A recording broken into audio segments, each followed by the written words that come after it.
texto é A Dor da Morte, de Rubem Alves. Nos breves intervalos em que a chuva parava de cair e os raios de sol se infiltravam pelas nuvens, o arco-íris parecia levando os homens a se lembrar da promessa que Deus fizera depois do dilúvio. Ele nunca mais permitiria que as águas destruíssem a vida. Mas parece que ele se esquecera. A chuva caía sem parar, alagando campos, inundando cidades, derrubando casas, matando gente e bichos. Ele era um menino de 14 anos, feliz, que gostava de viver. Filho único, morava em Floripa.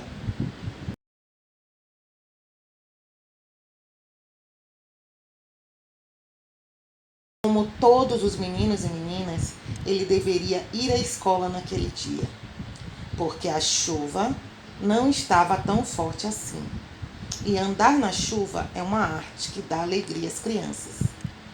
Chegou a hora do recreio, tempo livre para brincar. A chuva voltou a cair mais forte, com raios e trovões. Havia um lugar abrigado da chuva, uma marquise, construída faz 3 semanas. Era uma cobertura de cimento, planejada por engenheiros que sabiam o que estavam fazendo. Sólida. Ele se abrigou sobre a marquise para ver a chuva, mas a marquise, ignorando o ferro e cimento, caiu sobre ele, esmagando-o.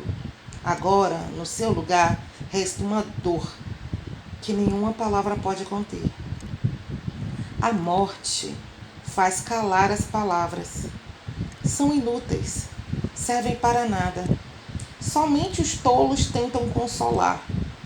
Eles não sabem que as palavras de consolo, brotadas das mais puras intenções, são ofensas à dor da pessoa golpeada pela morte.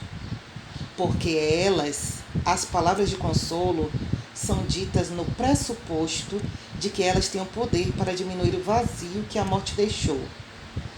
Como se a pessoa que a morte levou não fosse tão importante assim. E algumas palavras pudessem diminuir a dor que a morte deixou. Mas não há palavra ou poema que possa, com as únicas palavras que a morte deixa escritas. Nunca mais. Não existe de mais definitivo e mais doloroso que esse nunca mais.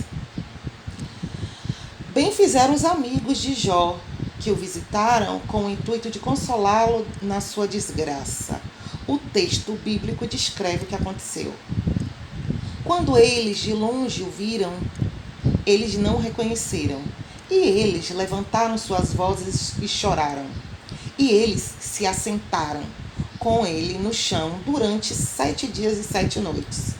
E nenhum deles lhe disse uma palavra sequer, porque eles viram que o seu sofrimento era muito grande. Jó 2:13. Todos os amigos querem diminuir o sofrimento da mãe, cercando-a com palavras que, pensam eles, trarão algum consolo. Mas que palavra ou poema poderá substituir seu filho? E a chamam ao telefone para dizer-lhe suas palavras doces e cheias de intenções mais puras. Mas a pureza das intenções não garante a sua sabedoria. E aí, a dor da morte do filho acrescenta-se uma outra dor. A mãe é obrigada a ouvir os consoladores, delicada e pacientemente, com sorrisos de agradecimento. Mas são tantos os consoladores e eles cansam tanto. Gesto de consolo, lembro-me de um que me comoveu. Eu vivi em Nova York com a minha família. Aí, o pai da minha esposa foi morto num acidente no Brasil. Ao abrir a porta do apartamento, no chão estava um buquê de flores. Aquele que me trouxera se retirara em silêncio, não tocara a campainha, mas deixara um bilhete onde estava escrito: não quis perturbar a sua dor.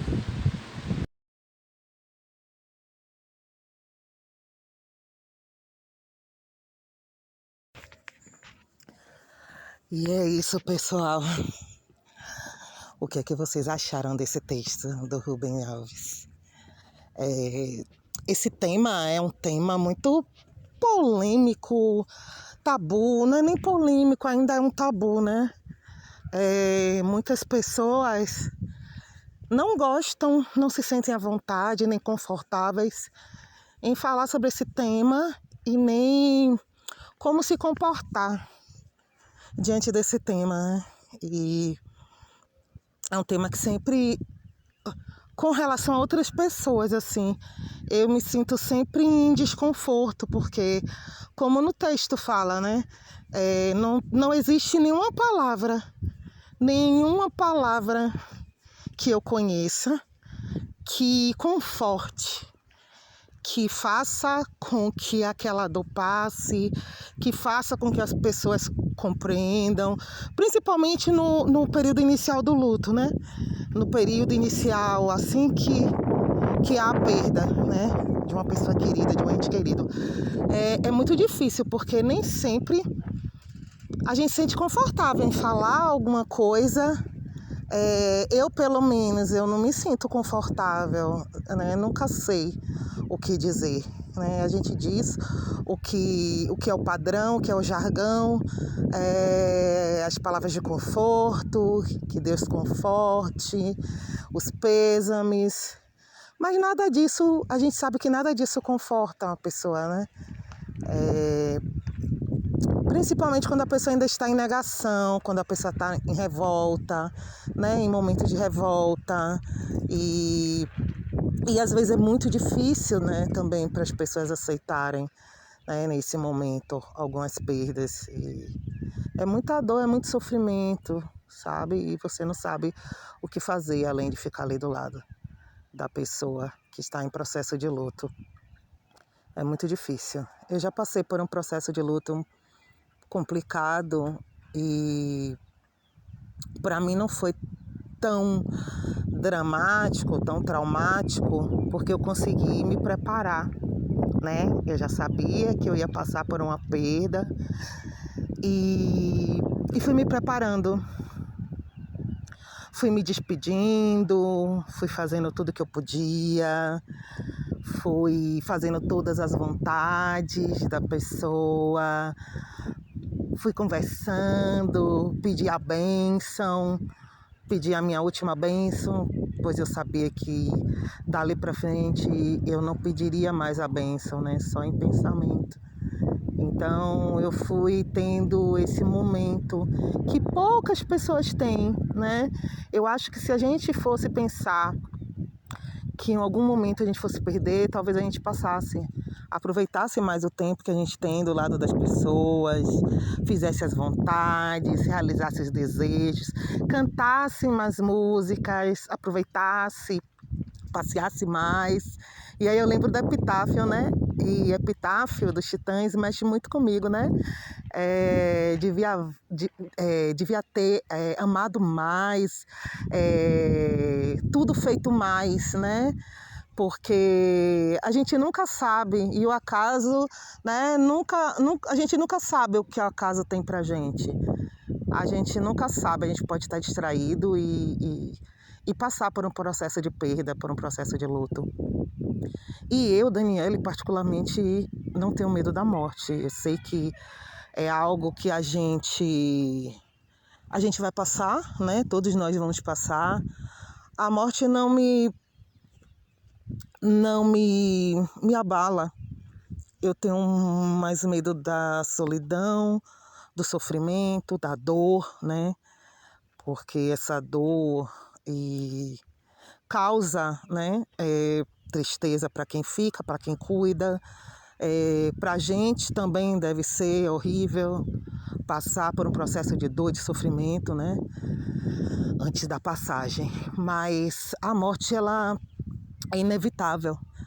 E a gente, quem fica, a gente tem que aprender como lidar com as nossas perdas, com o nosso sentimento de luto, né? Com o que fica daqui para frente, com o que a gente quer. Essa semana, ontem, uma parente minha, ela ela falou que ela queria no velório dela. E a gente estava comentando no grupo da família sobre velórios animados e, né, as pessoas que comemoram com samba, que comemoram não, que fazem o velório com música, com samba. E aí essa parente, ela falou que ela queria cerveja. Ela falou uma marca, disse que quando ela morresse, ela queria que todo mundo bebesse essa cerveja no velório dela. E aí eu lembrei do velório da minha mãe. Eu falei, nossa, a gente fez tudo o que ela quis. Todos os desejos dela em vida, a gente realizou.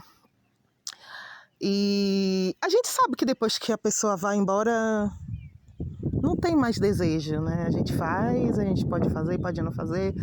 É uma questão talvez moral, mas não sei, talvez faça parte também, né? Desse processo para compreender, para se... não sei se desconectar dessa dor, desse sofrimento, desse peso, né? Dessa carga que esse sofrimento traz. Mas, enfim, eu acho que no fundo, a gente se prepara, sempre se prepara, mas nunca estamos preparados, né? Nunca estamos preparados. E é isso. Talvez eu fale que eu não tenho medo, mas ninguém sabe, né, como vai ser. Eu acho que a gente tem que aprender a viver com o que a gente tem, né? Com o que a gente tem, com o real, com o presente. Planejar, sonhar, mas viver, né?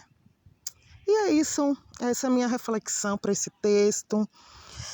Essa é a minha reflexão sobre esse tema. Dava para eu falar muito mais coisas, mas ficaria um áudio enorme. Dava para eu contar muitos mais detalhes, né? Mas, enfim. E vocês? O que é que vocês acham sobre o processo de perda, de luto? Como vocês lidam com isso? Comente aqui na nossa postagem. Comente também lá no nosso YouTube. Pode comentar no nosso Instagram. Nós gostaríamos de saber qual a opinião de vocês e qual o sentimento de vocês sobre esse tema. É isso, minha gente. Vamos encerrando o nosso episódio por aqui. Esse é o nosso Leitura com Afeto, seu podcast afetuoso quinzenal. E desejamos para todas e todas um grande abraço afetuoso. Bye, bye.